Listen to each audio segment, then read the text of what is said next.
So lecture number 11, employee relations.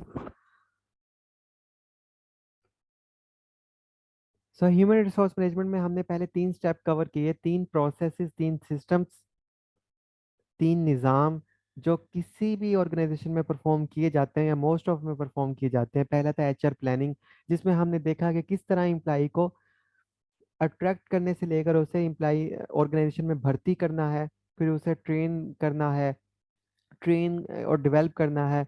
और उसके बाद हमने देखा एम्प्लाई रेमुरेशन में या फिर कंपनसेशन और बेनिफिट जिसे कहते हैं कि किस तरह उसे कंपनसेट करना है। अगर वो अच्छा काम करता है तो किस तरह से उसे जो है वो इंसेंटिव, बोनसेस, सैलरीज वगैरह देनी है। ये सारा हमने इस हिस्से में देखा। और परफॉर्मेंस मैनेजमेंट में हमने ये देखा कि कैसे उसकी परफॉर्मेंस को मेजर किया जाएगा, वो कितना इफेक्टिवली और एफिशिएंटली काम कर रहा है ऑर्गेनाइजेशन में। अब हमने उसे सैलरी भी दे दी, उसकी परफॉर्मेंस मेजर करने का मेथड भी हो गया, और हमने उससे जो है वो ऑर्गेनाइजेशन में हायर भी कर लिया। अब फॉर एग्जांपल वो छोड़ कर चला जाए हमारी ऑर्गेनाइजेशन को, तो हमारा क्या बनेगा? अगर हमने उस पर इतनी जो है वो डेवलपमेंट की, इतनी उसे ट्रेनिंग दी, इतनी उसे कंपनसेशन दे रहे हैं, इतनी उस पर इन्वेस्टमेंट की हमने फाइनेंशियली, और टाइम की इतनी हमने इन्वेस्टमेंट की, और वो हमें कल को छोड़कर चला जाए, एक रिजाइन दे के चला जाए, तो हम तो गए, हमारी तो वो सारी इन्वेस्टमेंट बेकार। और अगर यही प्रोसेस एक नए एम्प्लाई के लिए करना पड़े, तो सोचें हमें किन चीज़ों से गुजरना पड़ेगा। हमें इस स्टेप से दोबारा शुरू होना पड़ेगा, और फिर यहाँ पे दोबारा हम पहुंचेंगे। तो एक एम्प्लाई अगर छोड़ के जाता है, एक अच्छा एम्प्लाई अगर हमें छोड़ के जाता है, तो उसका कंपनी को बहुत ही ज्यादा जो है वो नुकसान होता है। कंपनी उससे बहुत ही ज्यादा कंपनी जो है वो अफेक्ट होती है, अगर एक अच्छा एम्प्लाई हमें खुदा हाफिज कह देता है। तो अब सबसे बड़ा जो मसला है, खास तौर पे जो प्राइवेट सेक्टर की कंपनीज हैं, उनमें ये होता है कि एम्प्लॉयज को जो है वो रिटेन कैसे किया जाए, मतलब उससे ऐसे रिलेशन अच्छा कैसे बना के रखा जाए कि वो आपको छोड़ के ही ना जाए। ठीक है, आप जितने भी मर्जी अच्छे उसे पैसे दे दें, जितने भी उसे कंपनसेशन अच्छी दे दें, लेकिन अगर कंपनी का एम्प्लॉय के साथ रिलेशन ही अच्छा नहीं है, तो वो कल कल को आपको छोड़कर चला ही जाएगा। तो इसीलिए employee relations human resource management में एक लास्ट प्रोसेस, सिस्टम, निज़ाम या पिलर या स्टेप है, जिसमें ये सारे का सारे चीजें, स्ट्रेटजीज फार्मूलेट तय की जाती हैं कि एम्प्लॉयज हमें छोड़कर ना जाए, और उसे हम मैक्सिमम लंबे समय टाइम तक रिटेन कर सकें। तो हम देखेंगे एम्प्लॉय रिलेशंस को। अच्छा, एम्प्लॉय रिलेशंस बहुत ही वाइड टॉपिक है, बहुत ही ज्यादा ये बड़ा टॉपिक है, लेकिन मैं इसमें थोड़ा सा शॉर्ट सेशन आपको दूंगा as per the weightage of exam. Exam में कोई क्वेश्चन नहीं है, पिछले 20 सालों में एम्प्लॉय रिलेशंस के ऊपर कोई सवाल नहीं है अभी तक। तो इस वजह से हम इसे ज्यादा सिर्फ अंडरस्टैंड करेंगे, जैसे अपने वीडियो में अभी जो मैंने दिखाई उसमें किया, और प्लस यहाँ पे मैं कुछ चीजें पढ़ाऊंगा जो आपके जहन में होनी चाहिए, अगर पेपर में आ जाता है सवाल तो आप उसे अटेम्प्ट कर पाए। तो पूरा जो बुक का 5वां हिस्सा है, 5वां पार्ट है, वो इम्प्लाइज रिलेशन के ऊपर है, जिसके अंदर 4 चैप्टर्स हैं इम्प्लाइज के रिलेशन के हवाले से, सारे के सारे। ठीक है, तो इस बुक में ये है सिचुएशन। तो मैंने इसमें से भी डाटा लिया है इस बुक में से, और दूसरे में इम्प्लाई रिलेशंस के ऊपर चैप्टर नंबर 20 है, तो इसे भी मैंने देखा है। तो दोनों से जो काम की चीजें थी वो मैंने एक्सट्रैक्ट करके यहाँ पे इंसर्ट की हैं। What is the definition of employee relations? The definition of employee relation refer to an organization effort to create and maintain a positive relationship with its employees. ठीक है, सिंपल है कि कोई भी ऑर्गेनाइजेशन जो एफर्ट करती है अपने एम्प्लॉयज को, पॉजिटिव एफर्ट करती है, मेंटेन उससे एम्प्लॉय के साथ एक जो है मुस्बत रिश्ता बना रहे, कायम रहे, तो उस चीज को कहते हैं एम्प्लॉय रिलेशन।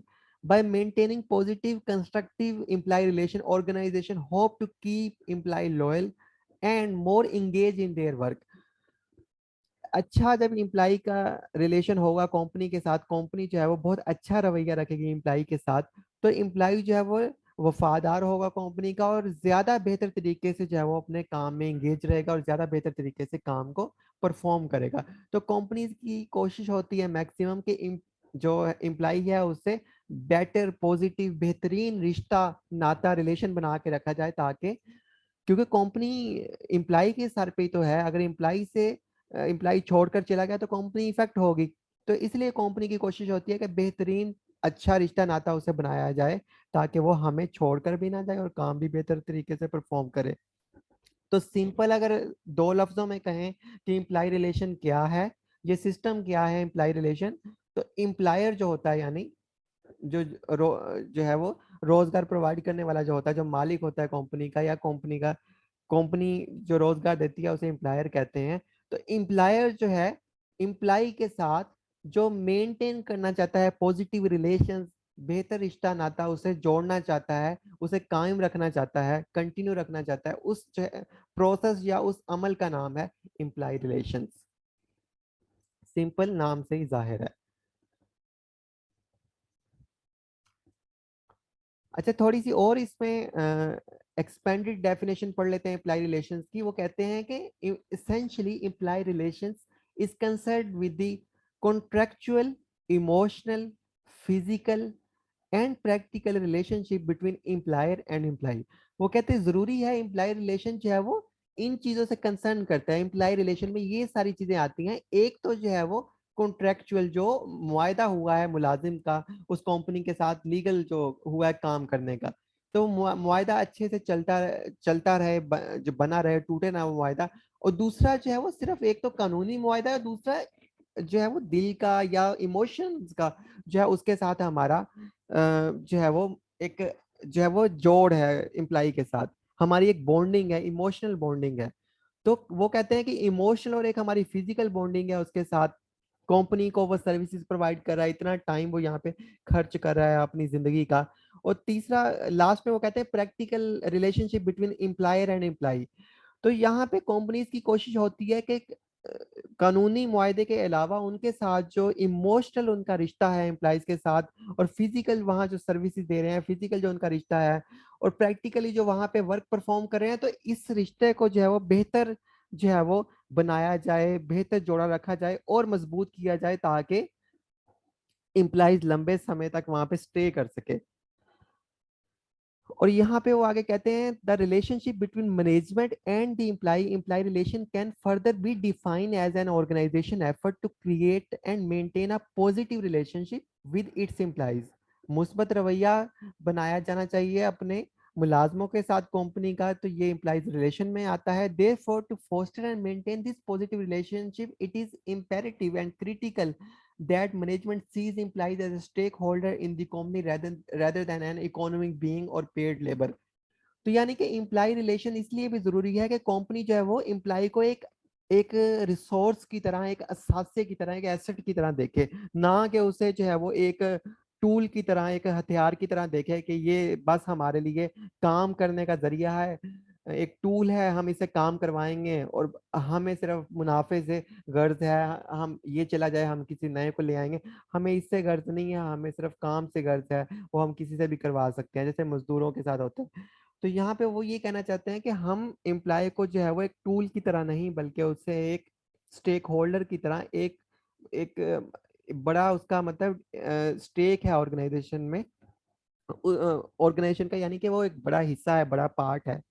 तो उस तरह हम उसे ट्रीट करें, उसे जो है वो रिस्पेक्ट दें, क्योंकि कोई भी एम्प्लॉयर है, कोई भी ऑर्गेनाइजेशन है, तो उसकी जो सक्सेस है वो डिपेंड करती है एम्प्लॉय के ऊपर, उसकी ग्रोथ के ऊपर, उसकी डिपेंडेंसी के ऊपर, कि वो कितना अच्छा परफॉर्म करता है।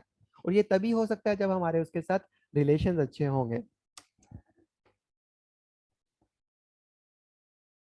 अच्छा, यहाँ पे जो एफपीएससी वाली एक बुक है, तो अच्छा अक्सर इंटरनेट पे और बुक्स में, खासतौर पे एफपीएससी वाली भी जो बुक है, जो पुराने वाली है 98, जो ब्लू कलर वाली है, तो उसमें भी जो एम्प्लाई रिलेशन है वहाँ पे इंडस्ट्रियल रिलेशंस का भी जिक्र है। तो इंटरनेट पे भी जब आप एम्प्लाई रिलेशंस की बात करेंगे ना, तो हर जगह पे वहाँ पे आपको इंडस्ट्रियल रिलेशन का भी वर्ड मिलेगा। जब एम्प्लाई रिलेशन जहाँ भी आएगा वहाँ इंडस्ट्रियल रिलेशन जरूर आएगा। तो थोड़ा सा ये कंफ्यूजिंग चीज है, तो मैंने यहाँ पे आपको सिंपल किया, और इस बुक में भी एफपीएससी वाले में ये सिंपल लिखा हुआ है। इंडस्ट्रियल रिलेशन क्या होते हैं और इम्प्लाई रिलेशन क्या होते हैं, थोड़ा सा हम इसे अंडरस्टैंड कर लेते हैं इन दोनों चीजों को। इम्प्लाई रिलेशन, जो ये एफपीएससी वाली बुक है वो ये कहती है imply relation is a subject. Imply relation एक सब्जेक्ट है, ये पूरे का पूरा सिस्टम है एचआर में। ठीक है। इम्प्लाई इसमें बहुत सारी बुक्स लिखी गई हैं, बहुत सारा इस पे रिसर्च हुई है, काम हुआ है। तो imply relation is a subject that covers industrial relation. ठीक है। इम्प्लाई रिलेशन वो कहते हैं एक सब्जेक्ट है जो कवर करता है इंडस्ट्रियल रिलेशन को भी कवर करता है, यानी इंडस्ट्रियल रिलेशन जो है वो इम्प्लाई रिलेशन के अंडर ही आते हैं।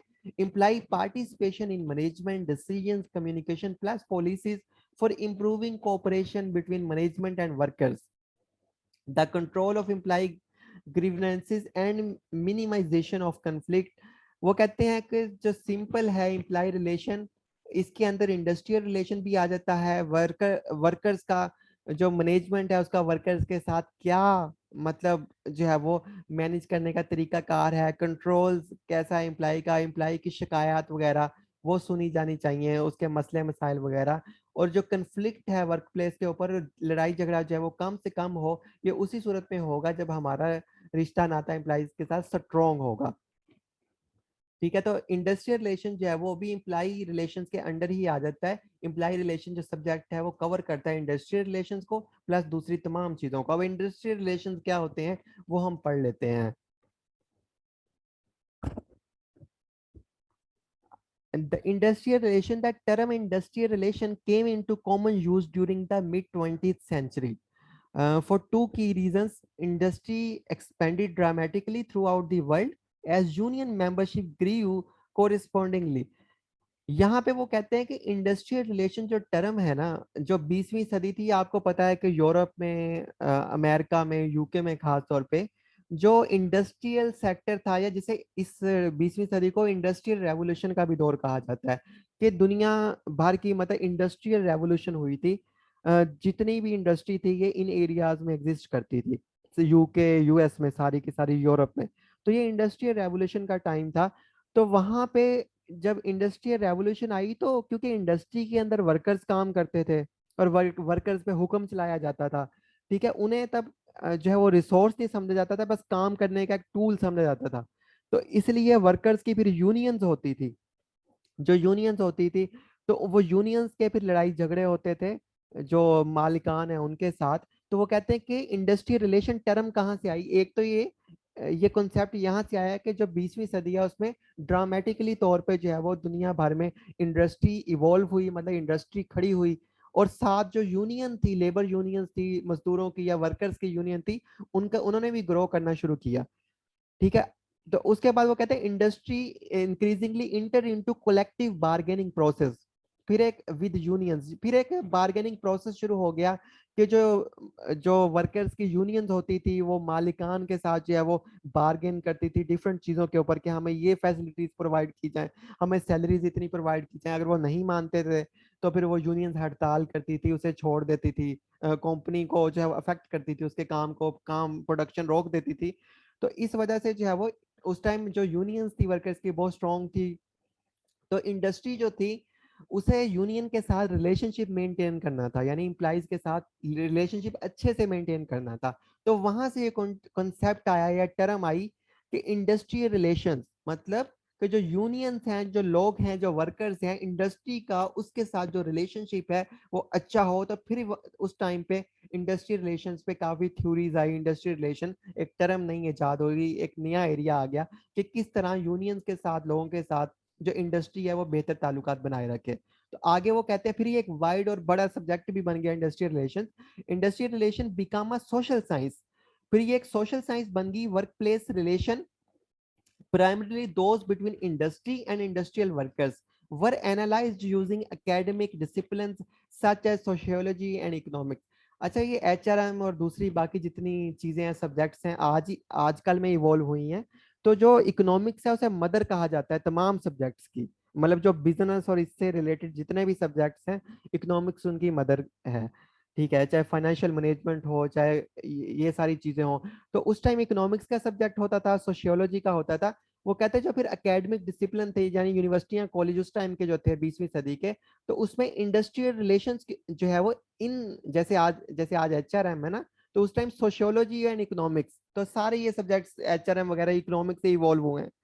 ठीक है। तो वो कहते हैं कि इकोनॉमिक्स जो है, इकोनॉमिक्स और सोशियोलॉजी, इन दो सब्जेक्ट्स में जो जो एकेडमिक डिसिप्लिन थे, जो तालीमी इदारे वगैरह थे, वहां पे ये टर्म इंडस्ट्री रिलेशन, वहां पे इन पे रिसर्च शुरू हुई, इन पे काम शुरू हुआ कि किस तरह ये जो झगड़े हैं, जो चीजें हैं, मतलब जो यूनियंस की, उन्हें इंडस्ट्रीज के साथ किस तरह बेहतर रिलेशन में बांधा जाए, तो और किस तरह रिलेशन बेहतर से मैनेज किए जाएं, या क्या प्रॉब्लम्स होती हैं रिलेशन में, उन्हें सॉल्व कैसे किया जाए। तो ये सारी चीजें, ये टर्म फिर वहां से आई हमारे पास इंडस्ट्रियल रिलेशंस की। जैसे आजकल हम एचआर की बात करें, एचआरएम के, एचआरएम में हम देखते हैं हायर करें, ये करें, वो करें। तब एचआरएम नहीं, तब एचआरएम की जगह इस तरह एचआरएम में जैसे इतने सारे कॉन्सेप्ट्स हैं कंपनसेशन के, बाकी चीजों के, तो ये वाला जो कॉन्सेप्ट है इंडस्ट्री रिलेशंस का, तो फिर ये सोशियोलॉजी और इकोनॉमिक्स में पढ़ाया जाने लगा।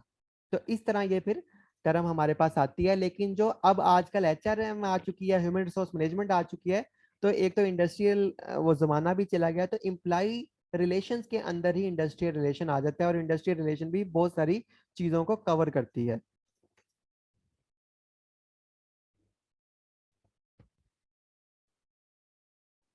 अच्छा, थोड़ी सी मैं आगे एग्जांपल भी आपको दे दूंगा। तो अब आ जाते हैं इम्प्लाई रिलेशंस में। अगर पेपर में आपको क्वेश्चन आ जाता है इम्प्लाई रिलेशन के हवाले से, तो फिर आपने इम्प्लाई रिलेशन लिख देना और कह देना कि इसके अंडर ही कवर होता है इंडस्ट्रियल रिलेशन, यानी इम्प्लाई रिलेशन का एक पार्ट है इंडस्ट्रियल रिलेशन।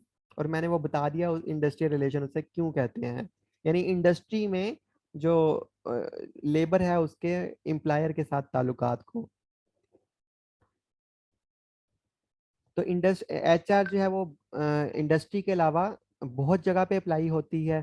ठीक है, तो इसलिए जो है वो अब एचआर में जो है वो सारी चीजें आ जाती हैं, इंडस्ट्री भी आ जाती है, दूसरी भी आ जाती है। जैसे इंडस्ट्री की अगर मैं एग्जांपल कहूँ आपको, तो इंडस्ट्री किसे कहा जाता है, जो सेम सेक्टर की ऑर्गेनाइजेशन होती हैं। इंडस्ट्री तो वैसे इसे भी कहा जाता है, जैसे सीमेंट की एक एक प्लांट है, एक जो है वो सेटअप है, उसे भी इंडस्ट्री कह सकते हैं। लेकिन इंडस्ट्री इकोनॉमिक्स में इसे भी कहते हैं कि जैसे सीमेंट इंडस्ट्री मींस के सीमेंट की तमाम सेम टाइप ऑफ ऑर्गेनाइजेशन जो सिर्फ सीमेंट बना रही है, तो उस पूरे उनको उस कैटेगरी कह सकते हैं लगभग। सीमेंट की कैटेगरी को हम कहेंगे इंडस्ट्री। लेकिन बैंक्स जैसे हैं उन्हें इंडस्ट्री नहीं कह सकते, उन्हें सेक्टर कहते हैं। बैंक सेक्टर, जैसे फाइनेंशियल सेक्टर, बैंकिंग सेक्टर, इस तरह से। लेकिन इस तरह जैसे शुगर इंडस्ट्री, यानी शुगर की तमाम कैटेगरी की उसमें आ जाती हैं मिलें। शुगर हो इंडस्ट्री होगी, कॉटन इंडस्ट्री होगी, ठीक है, सीमेंट इंडस्ट्री होगी। तो ये चीजें इंडस्ट्री में आती हैं। एक सिंगल फर्म को भी कह सकते हैं कि इस चीज की इंडस्ट्री लगाई हुई है इसने। अच्छा, आगे हम अब आते हैं इम्प्लाई रिलेशंस के ऊपर। तो इम्प्लाई रिलेशन में ये वाले सारे हमें चैलेंजेस होते हैं। सबसे बड़ा चैलेंज है रिटेंशन का। और फिर जो है वो सम टाइम जो वर्कर्स वगैरह के हकूक हैं, तो उसमें लेबर लॉज जो है वो इंटरवीन करते हैं हमारी ऑर्गेनाइजेशन में, तो हमें उन्हें मानना पड़ता है। सेफ्टी को लेके कुछ चीज़ें हैं, counselling, conflict management, work life balance, ये सारी चीज़ें एम्प्लॉय रिलेशन का हिस्सा हैं। और ये चीज़ें अगर बेहतर तरीके से हम मैनेज कर पाएँ तो हमारे एम्प्लॉयज़ के साथ रिलेशन बेहतर होंगे। ये हम पढ़ते हैं, ये क्या चीज़ें हैं। अच्छा, मकसद ये है सारे का सारा कि जो कंपनी है वो एम्प्लॉय फ्रेंडली हो सके, उस बेहतर दोस्ताना माहौल हो सके, बेहतर दोस्ताना रिलेशनशिप ताल्लुकात हो सके। यही मेन मकसद है एम्प्लॉय रिलेशंस का। और जो positive employee supportive organisation culture build किया जा सके, जो ऑर्गेनाइजेशन का कल्चर है वो सपोर्टिव हो एम्प्लॉय के लिए, पॉजिटिविटी हो उसमें, एम्प्लॉय वहाँ पे खुश हो, वर्क प्लेस जो है वो वर्क पैलेस बन जाए, जैसे हमने वीडियो में देखा। तो पहली सिचुएशन में आते हैं, जो पहला चैलेंज है या पहला एम्प्लॉय रिलेशन में मोस्ट इंपॉर्टेंट जो चीज़ है दैट इज रिटेंशन। क्योंकि एम्प्लॉय भाग जाते हैं, छोड़ जाते हैं, चले जाते हैं। आपने इतनी इन्वेस्टमेंट उन पे की, ट्रेनिंग करवाई, डेवलपमेंट उनकी की, सैलरी अच्छी दी, घर दिया, कंपनसेशन दी, लेकिन उन्हें कोई अच्छा चांस मिला वो छोड़ देंगे। हाँ, वो बिल्कुल नहीं छोड़ेंगे अगर आपका उनके साथ ताल्लुक अच्छा है, और वो ताल्लुक आपने अब बनाना है। ठीक है, तो अब रिटेन कैसे किया जाए एम्प्लॉय को? अच्छे रिवार्ड दिए जाएंगे, मार्केट से ज्यादा बेनिफिट्स अच्छे दिए जाएं, उन्हें इंसेंटिव्स अच्छे दिए जाएं, और फाइनेंशियली हम उन्हें ये चीजें दे रहे हैं ताकि वो रिटेन रहे। वर्क टाइमिंग फ्लेक्सिबल हो, हेल्थ बेनिफिट्स उन्हें दिए जाएं, प्रमोशंस अच्छी दी जाएं, हैप्पी वर्क प्लेस इन्वायरमेंट हो, और प्लस मैनी मोर थिंग्स। आप ये सारी वो चीजें हैं जो पिछले लेक्चर्स में हमने पढ़ी हैं, ताकि एम्प्लॉय स्टे कर सके लंबे अरसे के लिए। आप ये वो भी लिख सकते हैं, और प्लस मैनी मोर थिंग, जैसे कि हम उसे डिग्निटी दें, उसे रिस्पेक्ट दें, उसे ऑनर दें, उसकी परफॉर्मेंस अगर अच्छी है तो उसे अप्रिशिएट करें, उससे जो है वो एप्रिसिएशन के तौर पे जो है वो एप्रिसिएशन लेटर दें, सर्टिफिकेट्स दें। ठीक है, इस तरह से जो है वो काफ़ी सारी चीज़ें हैं। उसके जो प्रॉब्लम्स है उसे ऑर्गेनाइजेशन सॉल्व करे, जैसे बच्चों की एजुकेशन का प्रॉब्लम है, या उसे कोई जो है वो हेल्थ प्रॉब्लम है, फाइनेंशियल उसे इशू है, या साइकोलॉजिकल कोई उसे प्रॉब्लम है, तो या मेंटल स्ट्रेस है, तो ऑर्गेनाइजेशन मैक्सिमम उसके साथ कोऑपरेट करे। तो in simple one word, employee friendly organisation हो, तो फिर जो है वो इम्प्लाई ज़्यादा अरसे तक रिटेन रहेगा। तो रिटेंशन में कैसे की जाए इम्प्लाई की, ये बहुत बड़ा चैलेंज है। दुनिया में जो ऑर्गेनाइजेशन है, सबसे बड़ा जो एचआर में जो इस प्रोसेस में चैलेंज है ऑर्गेनाइजेशन के लिए, वो रिटेंशन है। तो पेपर में आप लिख सकते हैं सबसे बड़ा चैलेंज रिटेंशन है। ठीक है, तो रिटेन कैसे किया जाए, उसमें बहुत सारी चीजें हो सकती हैं जो आप खुद सजेस्ट कर सकते हैं और ये भी लिख सकते हैं। अच्छा, लेबर लॉज हो गए खास तौर पे। अच्छा, इम्प्लाई रिलेशंस हो गए, और खास तौर पे अब दूसरी इम्प्लाई रिलेशन में चीजें आ जाती हैं। खास तौर पे इंडस्ट्रियल रिलेशनशिप में जब हम बात करें, जो मैंने बताया कि यूनियंस और फिर उसका जो यूनियंस और जो वो थी एम्प्लायर्स थे, मतलब मालिकान थे, उनके रिलेशनशिप का नाम फिर इंडस्ट्रियल रिलेशन हो गया, ये टर्म इवॉल्व होगी। तो फिर इससे कॉन्सेप्ट को लेके इंडस्ट्रियल रिलेशन को जो है, फिर इस पे बहुत सारी थ्योरीज आई। तो फिर हुकूमत ने भी जो है वो एक रेगुलेटरी फ्रेम बना दिया, यानी लॉज बनाना शुरू कर दिए कि ये चीज इतनी इंपॉर्टेंट होगी कि उस जमाने में, अब भी आजकल के, कि इंडस्ट्री में जो है वो वर्कर के साथ सलूक बुरा किया जाता है। उन्हें जो हकूक मिलने चाहिए, उन्हें जो चीजें मिलनी चाहिए, जो इंडस्ट्री का उनसे पॉजिटिव इम्पैक्टफुल रिलेशन होना चाहिए, अगर वो नहीं करती और वो मजबूर है, जैसे पाकिस्तान जैसे मुल्क में, यहाँ पे तो इंडस्ट्री खुद तो स्टेप्स नहीं लेगी अच्छे कि एम्प्लाई से अच्छे रिलेशन बनाए। वो तो कहेंगे कि हम एम्प्लाई से काम करवाएं, ये चला जाता है छोड़ के, हमें कोई नुकसान नहीं, हम नया हायर कर लेंगे। क्योंकि लोगों को यहाँ पे जॉब चाहिए। जो हमारी सीमेंट की फैक्ट्रियां हैं, शुगर की फैक्ट्रियां हैं, वहाँ पे मजदूर बेचारे मतलब मजबूरन काम कर रहे हैं, रूल रहे हैं बेचारे। तो फिर यहाँ पे फिर लाज के जरिए हुकूमत ने जो है वो इंडस्ट्रियल रिलेशंस को बेहतर बनाने के लिए, जहाँ पे इस तरह, तो जो रेगुलेटरी तरीकेकार, मतलब रेगुलेट किया इस सेक्टर को, ये अनरेगुलेटेड था हुकूमत की तरफ से, तो हुकूमत ने इंडस्ट्रियल रिलेशन के ऊपर पूरे लाज बना दिए। जैसे पाकिस्तान में अगर बात करें तो द इंडस्ट्रियल रिलेशन एक्ट है 2012 का, पंजाब इंडस्ट्रियल रिलेशन एक्ट है 2010 का। तो इस तरह अगर किसी इम्प्लाई के हकूक जो है वो तलब किए जा रहे हैं किसी लेबर मैन के, तो वो फिर लेबर कोर्ट में जा सकता है। पंजाब में और पाकिस्तान भर में लेबर कोर्ट्स हैं जो सिर्फ लेबर के मुकदमात को सुनती हैं। तो इस तरह लेबर की प्रोटेक्शन के लिए और भी बहुत सारे लाज हैं। तो जरूरी नहीं है कि सिर्फ ऑर्गेनाइजेशन ही इंडस्ट्रियल जो इम्प्लाई रिलेशन मैनेज करे। इम्प्लाई रिलेशन एक वाइड और लार्ज स्कोप का एरिया है, सब्जेक्ट है, जैसे मैंने बताया, कई चैप्टर्स हैं इन बुक्स में। तो हुकूमत भी इसका एक हिस्सा है। हुकूमत ने एक रेगुलेटरी, यानी कि बाद में फिर एक रेगुलेटरी रेवोल्यूशन आई। रेवोल्यूशन मतलब इनकलाब के, यानी रेगुलेट किया गया उस इस सेक्टर को, इस चीज को, इंडस्ट्रियल रिलेशन को फिर हुकूमत की तरफ से रेगुलेट किया गया। और रेगुलेटरी रेवोल्यूशन आई, इनकलाब आया हुकूमत की तरफ से, कि उन्होंने इस चीज पे लाज बना दिए। यानी इंडस्ट्रियल रिलेशन इतनी इंपॉर्टेंट एस्पेक्ट हो गया कि इस चीज पे उन्होंने लाज बना दी, और पाकिस्तान में भी ये लाज एप्लीकेबल है। तो यहाँ पे मैं एक मिनट की जो है वो ब्रेक लूंगा, फिर वापस यहीं यहीं से जो है वो ज्वाइन करूंगा।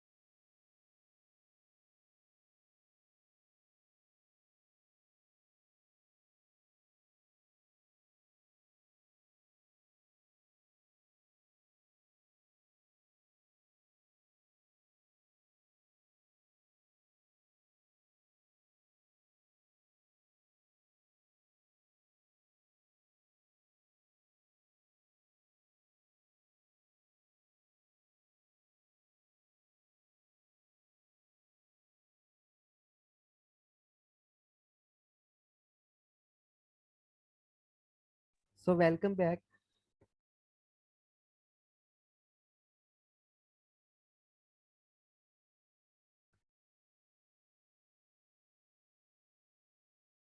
तो वेलकम बैक। यहाँ पे मैं ये ओपन करना चाहता था दोनों लाज। तो ये इतना इंपॉर्टेंट एरिया बन गया है इंडस्ट्रियल रिलेशंस के, इन पे जो बाहरले मुल्क है उन्होंने तो तभी लॉ फ्रेम कर लिए थे, लेकिन पाकिस्तान में भी अब 2012 में जब फेडरल गवर्नमेंट ने लॉ इस पे फ्रेम किया, तो सिर्फ मैं इसकी शक्ल आपको दिखाना चाहता हूँ, इसे याद करने की जरूरत नहीं है, सिर्फ इसके कंटेंट दिखाना चाहता हूँ कि कितनी चीजें होती हैं इंडस्ट्रियल रिलेशंस में। जैसे कि अगर इसकी बात करें तो यहाँ पे वो बताते हैं कि ट्रेड यूनियंस, मतलब यूनियंस भी बना सकते हैं जो लोग हैं अंदर, जो वर्कर्स हैं, उन यूनियंस को रजिस्टर किया जाएगा। और आगे जो है वो काफ़ी सारी इसमें चीज़ें हैं। इंडस्ट्रियल रिलेशंस में काफ़ी सारी जो प्रैक्टिसेस हैं उन्हें जो है वो रेगुलेट किया गया है हुकूमत की तरफ से, यानी उन पे चेक एंड बैलेंस रखा गया है कि जो आपको लाजमी है वर्कर्स के लिए वो आपने अप्लाई करनी है ऑर्गेनाइजेशन में। जैसे स्ट्राइक्स वगैरह, इलीगल स्ट्राइक्स जो है वो, बाकी चीज़ें, लॉकआउट हो जाता है ऑर्गेनाइजेशन में। तो बहुत सारी चीज़ों को जो है वो इसमें इंसर्ट किया गया है इंडस्ट्रियल रिलेशन लॉज के ज़रिए जो है वो। कुछ जो पाबंदियां हैं वो ऑर्गेनाइजेशंस पे लगाई गई हैं, इंडस्ट्रीज पे, और कुछ जो है वो वर्कर्स को भी जो है वो उनकी हकूक सलब ना हो, उन्हें सुना जाना चाहिए। तो ये पूरा इंडस्ट्रियल रिलेशन एक्ट है 2012 का, जो इस्लामाबाद पे एप्लीकेबल है। तो ये सूबों का जो है वो अपना अपना एक्ट है, सूबे खुद जो है वो उसे देखते हैं। तो ये आप जो है वो, सिर्फ ये आपको दिखाने का ये मकसद था। तो एक चीज़ यहाँ पे देख लेते हैं।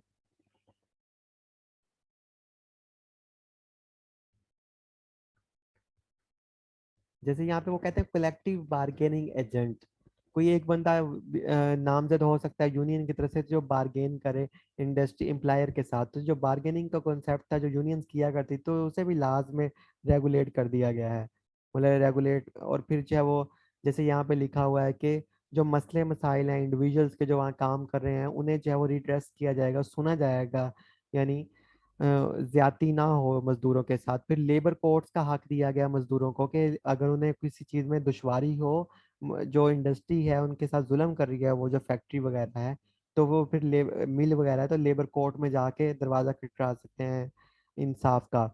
अगर कोई मसला हो जाता है तो सेटलमेंट भी हो सकती है, कोई कंपनसेशन भी हो सकती है, commencement and conclusion of proceeding. तो इस तरह काफ़ी सारी चीज़ें हैं जो वो अब ये आज़ाद नहीं है जो बाकी इंडस्ट्रीज हैं, बल्कि उनके ऊपर हुकूमत के पूरे स्ट्रिक्ट रेगुलेशंस हैं इस इन एक्ट्स के अंडर। ठीक है, ये पंजाब का है और ये फेडरल गवर्नमेंट का जो इस्लामाबाद पे अप्लाई है। वापस स्लाइड की तरफ चलते हैं। तो ये या एटलीस्ट आपने याद रखना है कि industrial relations law, labour codes हैं, सेवरल दूसरे लेबर लॉज भी हैं, जिनके जरिए जो है वो, अगर इंडस्ट्री भी ना चाहे तो हुकूमत जो है वो इंडस्ट्रियल रिलेशन बेहतर बनाने की कोशिश करती है। अच्छा, और इससे आगे अगर चीजें हम देखें, एक थोड़ा सा यहाँ पे कॉन्सेप्ट क्लियर कर लें। एक तो जो ऑर्गेनाइजेशन है वो खुद अच्छी पॉलिसीज बनाती है, ताकि अच्छे फॉलो करती है लॉज वगैरह को, रूल्स को। और एक और जो है वो, अगर वो नहीं करती तो फिर हुकूमत का जो है वो रेगुलेटरी फ्रेमवर्क, यानी जो कानूनी ढांचा है वो सामने आता है, वो फिर प्रोटेक्ट करता है एम्प्लॉयज के उन राइट्स को। तो ये रेगुलेटरी फ्रेमवर्क या जो लीगल ढांचा है वो हर जगह बनता जा रहा है, हर चीज में, हर सेक्टर में। जैसे सैलरीज नहीं देते, अगर जो मिनिमम हुकूमत ने मुतय्यन किया है सालाना, जो वो बजट में कहते हैं इस साल 25,000 है फॉर एग्जांपल, तो फिर इंडस्ट्री जो है वो लाजमी है कि उसे फॉलो करे। अगर नहीं करती तो फिर वो जो है वो दरवाजा खड़का सकते हैं, इंडस्ट्री के खिलाफ कार्रवाई भी हो सकती है। तो इसी तरह हेल्थ और सेफ्टी को भी लेके जो ऑर्गेनाइजेशंस हैं, जो इंडस्ट्रीज हैं, जो वर्क प्लेस है जहाँ पे काम करते हैं लोग, तो इस तरह कंपनीज खुद सेफ्टी पॉलिसीज बनाती हैं वर्कर्स के लिए, सेफ्टी इक्विपमेंट्स उन्हें प्रोवाइड करती हैं, हेल्थ और एंड सेफ्टी मेजर्स लिए जाते हैं ऑर्गेनाइजेशन के अंदर ताकि उनकी सेहत वगैरह सही रहे। ठीक है, ये सारी चीज़ों का ख्याल किया जाता है ऑर्गेनाइजेशन में कि सेहत अगर उनकी सही होगी तो फिर ही काम सही कर सकेंगे ना।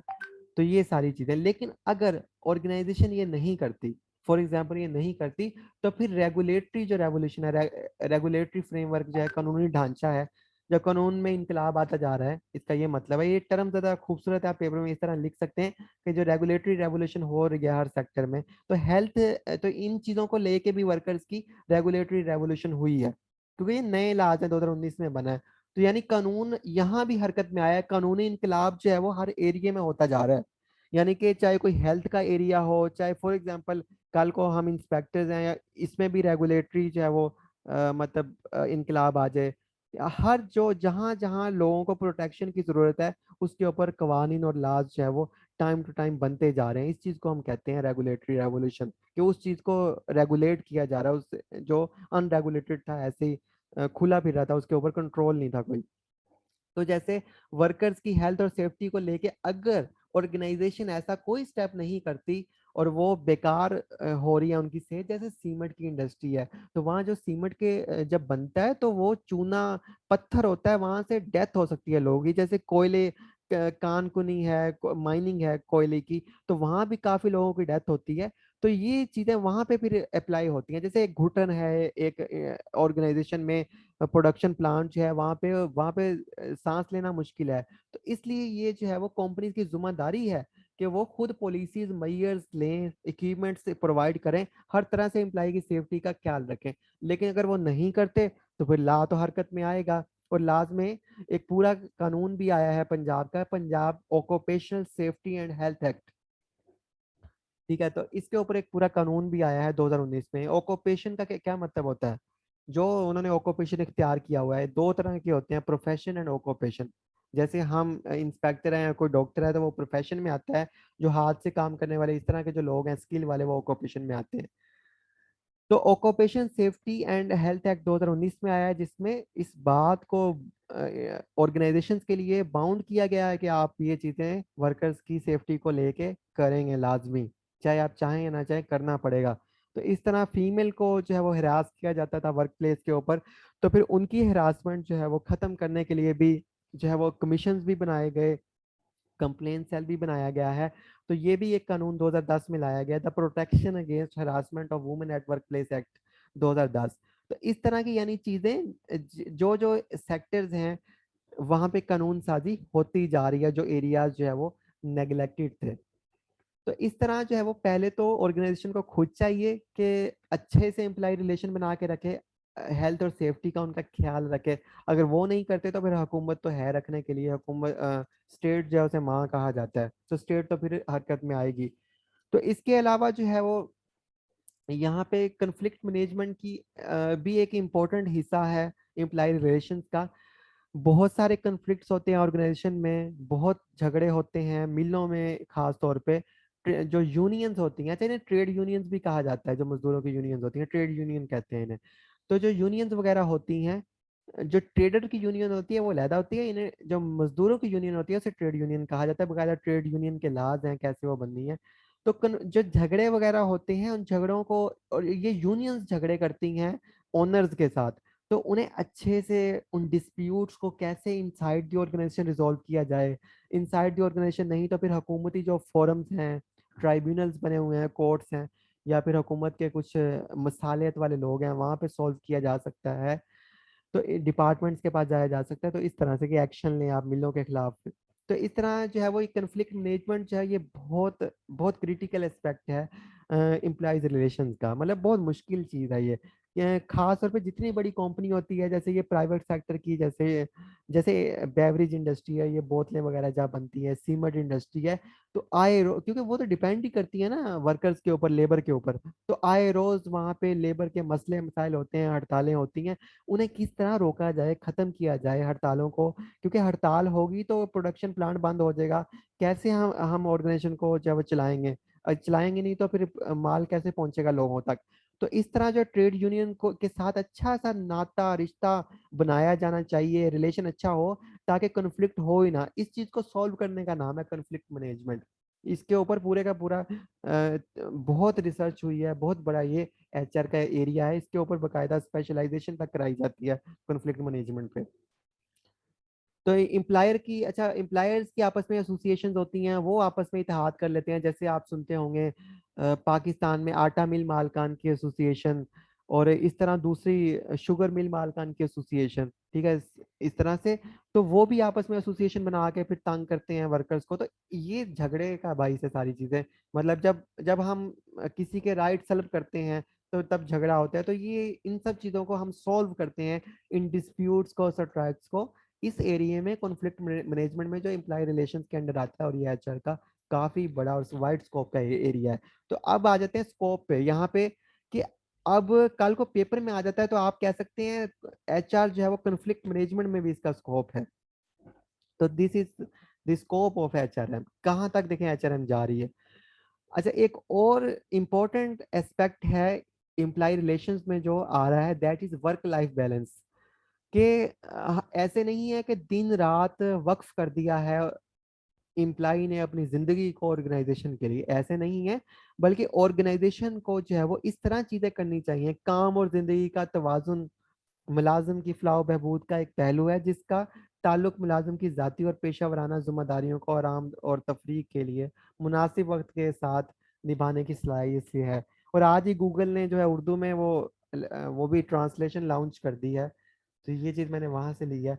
तो इस तरह से जो है वो यहाँ पे बहुत सारी चीज़ें हैं वर्क लाइफ बैलेंस में, कि ऑर्गेनाइजेशन इस तरह काम को जो है वो डिज़ाइन करे कि उस काम की वजह से जो एम्प्लॉय है उसकी पर्सनल लाइफ, उसकी फैमिली लाइफ, उसकी जो कम्युनिटी के साथ यानी दोस्तों वगैरह के साथ या बाकी माशरे के साथ जो लाइफ है वो डिस्टर्ब ना हो। आप देखते होंगे कि कुछ लोग ऐसे हैं पाकिस्तान में कि वो कहीं काम करने जाते हैं तो वहाँ पे वो अपनी फैमिली को भी टाइम देते हैं, घर वालों को भी, खुद को भी, कम्युनिटी के साथ भी उनके भी काम आते हैं। लेकिन कुछ लोग ऐसे हैं कि वो सिर्फ उसी ऑर्गेनाइजेशन के लिए बने हैं और वहाँ के लिए ही हैं, और दिन रात या उनका मैक्सिमम टाइम वहाँ पे गुजर रहा है। तो इस तरह खास तौर पे एफबीआर भी इसकी एक एग्जांपल है। तो जब आप इस तरह के डिपार्टमेंट में आ जाते हैं तो फिर आपकी वर्क लाइफ बैलेंस जो है वो बिल्कुल डिस्टर्ब रहती है।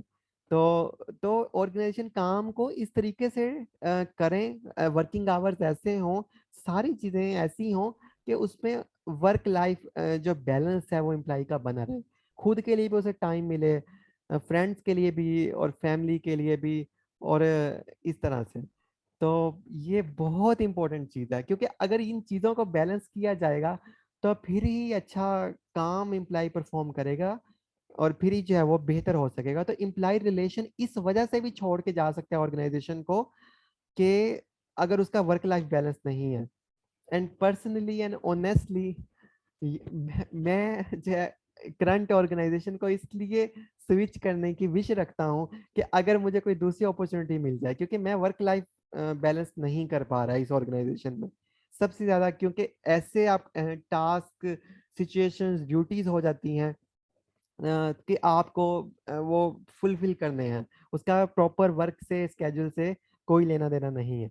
तो मतलब मुझे कोई ऐसी अपॉर्चुनिटी, और सबसे जो अच्छा वर्क लाइफ बैलेंस है वो टीचर्स का होता है, जो पढ़ाते हैं खासतौर पे कॉलेजेस में, स्कूल्स में, यूनिवर्सिटीज में। तो यानी कि ये बहुत बड़ा एस्पेक्ट है। कुछ लोग हो सकता है खुश हों आपकी ऑर्गेनाइजेशन से, कुछ हो सकता है ना स्विच करना चाहते हो, लेकिन सिर्फ वही वजह से स्विच करें कि वर्क लाइफ बैलेंस सही नहीं है। ठीक है, तो ये है सारी सिचुएशंस।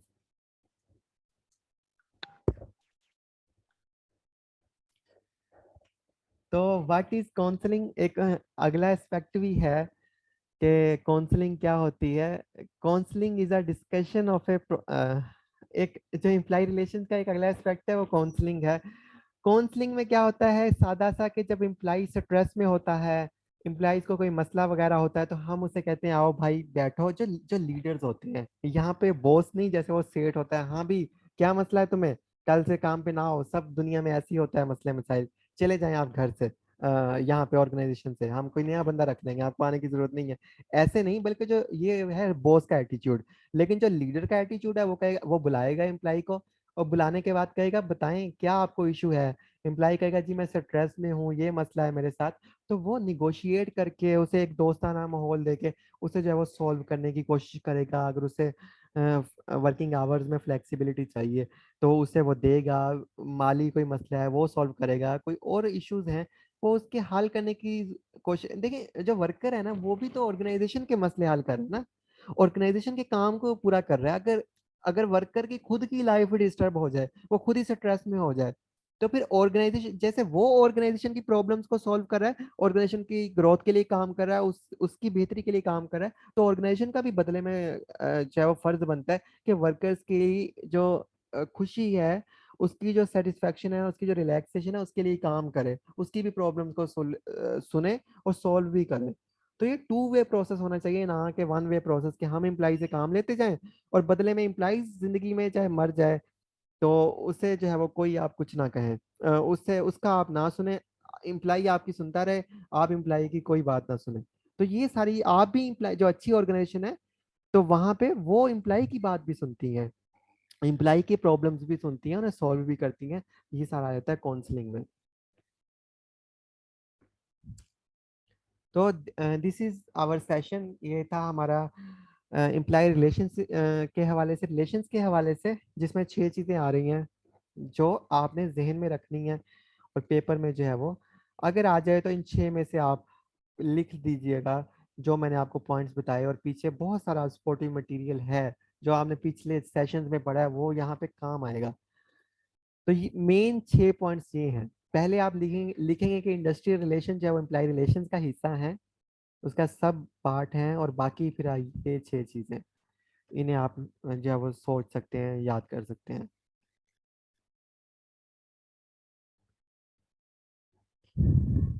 तो इस तरह से जो है वो ये है सारी सूरत हाल, क्या होता है एम्प्लॉय रिलेशंस में और किसे कहते हैं ये।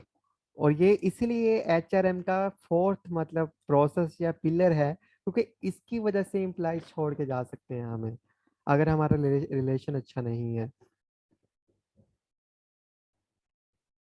तो हम इतनी चीजों के ऊपर काम कर रहे हैं तो इस पे काम हमारा बनता है। अगर इस पे ही काम नहीं करेंगे तो फिर तो सारे ये 3 काम बेकार है। मतलब ये 3 काम जो है वो डिपेंड करते हैं, इनकी जो सक्सेस डिपेंड करती है अगर एम्प्लॉय वहां पे रिटेन होगा। अगर वही छोड़ देगा तो ये भी सारे फेल हो जाएंगे।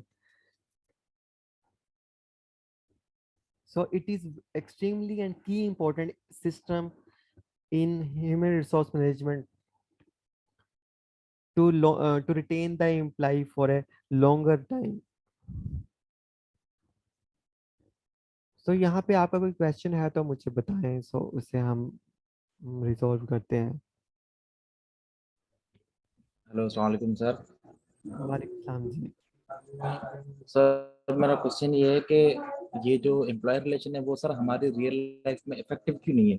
मतलब क्या पॉसिबिलिटीज हैं, क्या डिफिकल्टीज हैं कि हम लोग प्राइवेट सेक्टर में तो कहीं कहीं भी हम लोगों ने देखा है, लेकिन गवर्नमेंट सेक्टर में क्या डिफिकल्टी है कि हम रियल लाइफ में देख नहीं पा रहे? क्योंकि गवर्नमेंट सेक्टर मतलब लोग मजबूरन जुड़े हुए हैं। कोई किसी इंसान से आप अगर पूछें कि आपके पास फॉर एग्जांपल कोई और अपॉर्चुनिटी हो जिंदगी में, माली वसाइल हो, मुआशी वसाइल हो, तो आप क्या करेंगे? तो आप मजबूरन जो है वो जुड़ेंगे इस ऑर्गेनाइजेशन के साथ, कोई भी ऑर्गेनाइजेशन है। तो वो यकीनन उसका जवाब होगा कि नहीं, मेरे पास अगर मुआशी माली वसाइल की मजबूरी ना हो तो मैं नहीं करूंगा यहाँ काम। तो हर इंसान जो है वो इन वजह से जो है वो मजबूर है। जैसे पुलिस है, अब उनका तो कोई स्केड्यूल ही नहीं है, ठीक है। कुछ ऐसे जी सर। डिपार्टमेंट्स हैं उनका कोई स्केड्यूल नहीं है, तो इस दिन रात आप वहां पे सफर हो रहे हैं। तो ये ठीक है सर। Imply relation. जैसे जैसे सर यूनस हैं, तो मतलब वो जो है वो सेक्रेटेरिएट लाहौर में जॉब करते थे। तो लेकिन वहां पे हर टाइम मतलब यही सिचुएशन थी, हेडक्वार्टर है वो पंजाब का। तो ठीक तो सर। फिर इसी तरह हमारी अक्सर कन्वर्सेशन हुई, तो मैं यही बात करता था कि वहाँ पे ठीक है, काफ़ी सारी चीज़ें हैं, लेकिन जो टीचिंग है, जो लेक्चरार की जब उनकी सिलेक्शन हुई, कि यहाँ पे सेटिस्फेक्शन है बहुत ज़्यादा, मतलब सुकून है। A satisfy life is better than successful life. तो यहाँ पे एक सेटिस्फेक्शन है। तो ठीक है उन्होंने जो है वो एक्नॉलेज किया है मेरे इस पॉइंट को। तो एक एक सेटिस्फेक्शन है, एक बाकी चीज़ें भी इंपॉर्टेंट पार्ट होती हैं आपकी लाइफ का। ठीक है। ठीक है, थैंक यू। तो वहां पे जो सरकारी सेक्टर है वहां पे मजबूरन लोग जुड़े हुए हैं, खुशी से नहीं। और उनके पास और कोई जरिया नहीं है जिंदगी में कि और कुछ कर सकें, वो कर पाए। एक इंसान जो आपकी एज का है, वो अगर उसे कोई और अपॉर्चुनिटीज मिलती हैं, तो क्या वो स्विच स्विच स्विच नहीं करेगा? करेगा। क्यों वो सारी जिंदगी क्लर्क बन के रहेगा? क्यों सारी जिंदगी वो जो है वो एक एलडीसी बन के रहेगा, गार्ड बन के रहेगा? तो हर इंसान जो है वो स्विच करने की कोशिश करेगा। तो यहाँ पे फिर वो चीज आती है। इस तरह तो सारे लोग ही छोड़ के चले जाएंगे, वो इम्प्लाइज रिलेशन है। यहाँ पे अपॉर्चुनिटीज नहीं है, तो इसलिए लोग छोड़ते नहीं है। लेकिन जैसे अपॉर्चुनिटी मिलती है वो स्विच कर देते हैं। इसी तरह बाहरले जो मुल्क हैं, जितने भी हैं डेवलप्ड कंट्रीज हैं, वहाँ पे अपॉर्चुनिटीज बहुत ज्यादा, एम्प्लॉयज कम है। तो फिर वहां पे जो है वो ये चीज उनके लिए बहुत बड़ा प्रॉब्लम है कि एम्प्लॉय को कैसे रिटेन किया जाए। फिर वो एम्प्लॉय की मिन्नतें करते हैं। जैसे कि अभी कोरोना आया था, तो सारे एम्प्लॉय जो है वो द ग्रेट रेजिग्नेशन हुआ अमेरिका में। जैसे इन्फ्लेशन होता है, ग्रेट रिसेशन होता है, तो इस तरह उनकी हिस्ट्री में था ग्रेट रेजिग्नेशन। वो कहते हैं कि इन्होंने हमारे मुश्किल वक्त में, कोरोना के टाइम पे इन्होंने हमें घरों में भेज दिया, हमें सैलरी नहीं दी, हमारा ख्याल नहीं रखा। तो इन्होंने जो है हमसे अच्छा सलूक नहीं किया। तो फिर वो जब जब कोरोना खत्म हुआ और उन्होंने वापस बुलाया वर्कर्स को, या आप देख लीजिएगा इंटरनेट पे द ग्रेट रेजिग्नेशन, तो आई थिंक 2 करोड़ या पता नहीं कितने लोगों ने, या 9 करोड़, मुझे अब फिगर नहीं पता, लेकिन एक बहुत फाइव इतनी बड़ी करोड़ परसेंटेज ने मतलब जो है वो रिजाइन दे दिया। वो कहते हैं हमने नहीं जाना, हमने अपना काम अब करना है, क्योंकि इन्होंने मुश्किल टाइम पे हमें जो है वो अच्छा ट्रीट नहीं किया ऑर्गेनाइजेशन ने। और अब हम जब स्टार्ट हो रहा है काम, हम अब अपना करेंगे, छोटा कर लेंगे, लेकिन ऑर्गेनाइजेशन के लिए काम नहीं करेंगे। तब फिर ऑर्गेनाइजेशन ने बड़े बड़े अट्रैक्शन पैकेजेस दिए कि हम आपको ये बेनिफिट दे देंगे, आप आए। तो वहां पे कोई जॉब करने वाला ही नहीं था, वर्कर्स की इतनी कमी है अमेरिका में। तो ये हुआ ग्रेट रेजिग्नेशन की वजह से। क्यों हुआ? इम्प्लाई रिलेशन ही अच्छे नहीं है। जिन कंपनीज ने रिलेशन अच्छे बना के रखे हैं, तो वहाँ कोई जो है वो छोड़ने का सोच भी नहीं सकता। तो ये है, इसलिए एक बहुत की इंपॉर्टेंट एरिया है एम्प्लॉय रिलेशंस। और कोई क्वेश्चन? Excuse me, sir. जी आमिर साहब। Strong, sir. वालेकुम सलाम जी आमिर साहब।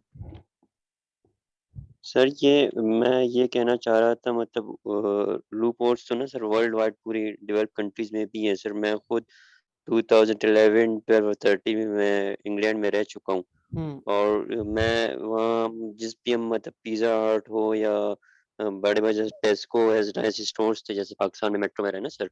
तो हम्म। वहाँ हमेशा उनके मैनेजर्स कहते थे never trust on 3 Ws work women weather. और हमें चीज़ें समझ स्टार्ट पे नहीं आ रही थी 3 Ws हैं क्या। तो 3 साल रहने के बाद मुझे समझ आया 3 Ws लोग क्यों कहते थे कि नेवर ट्रस्ट ऑन 3 Ws। एक तो वेदर था वहाँ, बारिश कभी भी हो जाती पता नहीं चलता था। हम्म। और डिवोर्स रेशो वहाँ बहुत ही ज़्यादा था, मतलब उनकी वाइफ्स अपने हस्बैंड से डिवोर्स लेते थे। हम्म। और तीसरी डब्ल्यू वो ये थी मतलब जो प्राइवेट सेक्टर्स जितने भी थे ना सर, हम्म। आप जॉब कर रहे हो और सुबह आपको कहते थे यार हमें आपकी ज़रूरत नहीं अपना है कल से।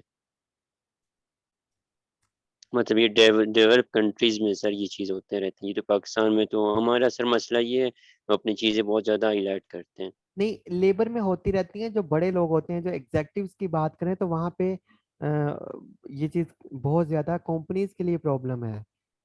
तो पाकिस्तान में भी जो एग्जेक्टिव लोग हैं, खासतौर पे जो बैंकिंग सेक्टर या प्रोफेशनल सेक्टर है, डॉक्टर्स वगैरह हो गए, तो नहीं रिटेन रहते वो ज्यादा लंबे अरसे तक। खासतौर पे क्योंकि डॉक्टर्स यहाँ उनकी अपॉर्चुनिटी ज्यादा हैं, डॉक्टर्स काम में जो अच्छे हैं, जो कम्पिटेंट हैं बहुत ज्यादा, तो वो स्विच स्विच करते रहते हैं। तो वो रिटेन करना डॉक्टर्स को यहाँ बहुत बड़ा चैलेंज है पाकिस्तान में। ठीक है। तो इस तरह वो कहाँ, अब वहाँ पे क्या चीज आके, एचआर में कौन सी चीज आएगी? तो एचआर में इम्प्लाई रिलेशन आएगा। तो इम्प्लाई रिलेशन आएगा जो आके डॉक्टर्स का हाथ थामेगा, नहीं आप नहीं जाएं। इस जो बड़ी ऑर्गेनाइजेशन है, अगर वहाँ पे इम्प्लाई रिलेशन का कॉन्सेप्ट है, अप्लाई हो रहा है, तो तो इतना अच्छा वो होना चाहिए कि डॉक्टर ना जाए। जैसे आगा खान है, हॉस्पिटल है कराची का, तो वहाँ पे ये चीजें काफी ज्यादा हैं। सर मेन जो सबसे ज्यादा बड़ा इशू है ना हमारे और पाकिस्तान सर में, मतलब वो, हेलो। हाँ आप बोल लो, हाँ मैं, हाँ सॉरी आप बोल रहे हैं, आप बात करें। सर मेन जो हमारा इशू है ना वो है प्रोफेशनलिज्म, जिसको हम लोग एड्रेस नहीं करते।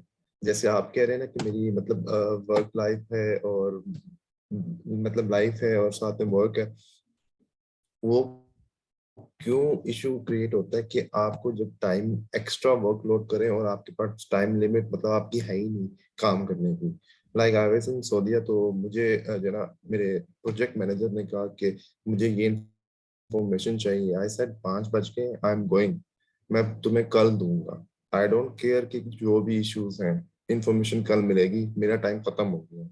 एंड ही रिस्पेक्टेड दैट, उसने कहा ठीक है जाओ तुम।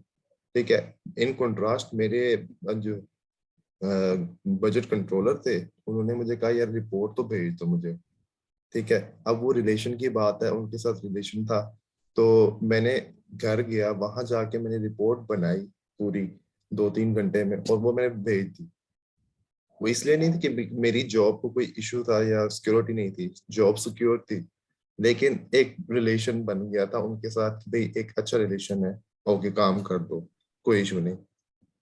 तो यहाँ पे हमारे पाकिस्तान में तो टाइम ये है कि जब तक सेठ साहब नहीं कहते तब तक नहीं होता, चाहे वो फिर पब्लिक सेक्टर हो या प्राइवेट सेक्टर हो, जो बहुत बड़ा मेन इशू है। और कोई बोलना चाहे?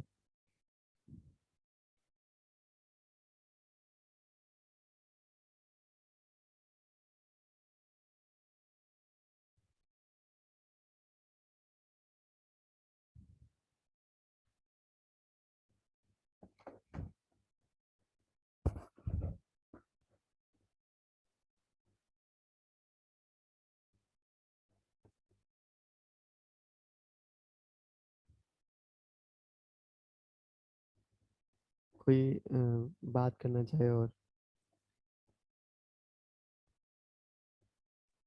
सर दूसरी बात मैं करूंगा, एक और से जो आप बात कर रहे थे, टीचिंग की बात कर रहे थे ना, तो आई वाज जब मैं अपना एमएस कर रहा था आईयूबी से, तो वहां पे मैंने एज अ विजिटिंग फैकल्टी की, I enjoyed that job allot.